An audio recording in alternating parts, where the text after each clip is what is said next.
Joining us now is Sherri Kajiward, a director of Vantage Arts Projects. Hi there, Sherri. Hi. Sherri, thanks for coming in today, and we're addressing kind of an interesting issue in terms of Ruth's situation as an artist.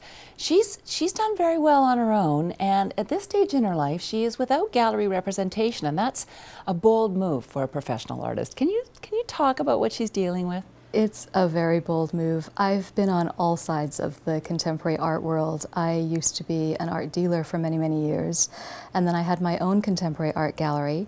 I've also been an independent curator, and I've worked with Ruth on a show. How difficult is what she is doing? It's extremely difficult. The art world itself is extremely difficult to become a star in, or even to have a lot of success in, because there is so much competition. There's usually very few galleries in a city and a lot of artists who would love to have representation. Ruth works in tapestry and very contemporary painting that is unlike what most galleries represent in Vancouver. So she has had to find other ways to represent herself and to get the work seen.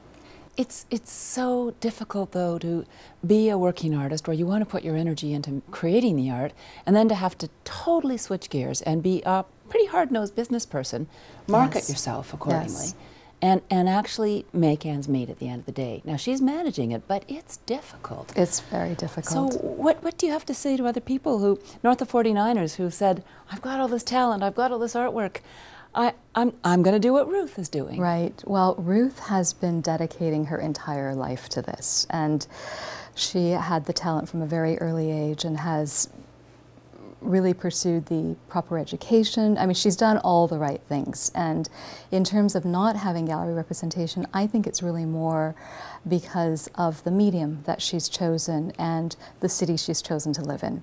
Because her training is from San Francisco and Paris, and she had experience in New York. In those cities, she would have gallery representation, I'm sure, if she had stayed put.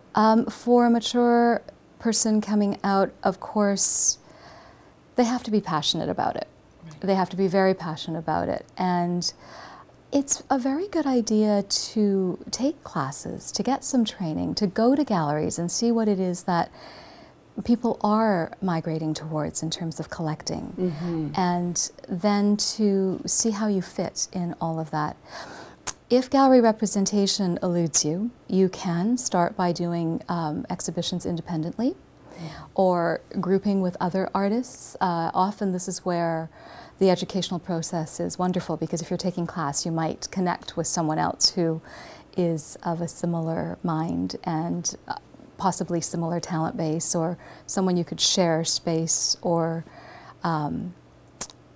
studio space or exhibition space with. Regardless, it sounds as though if anyone is thinking of becoming a serious artist north of 49, right, and as you say, if the opportunity for a dealer eludes them, the gallery representation is not going to happen, then passion and perseverance, and it sounds like no end of creativity is also required. Exactly.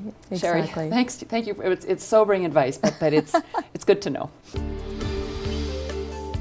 North of 49, a guide to the rest of your life.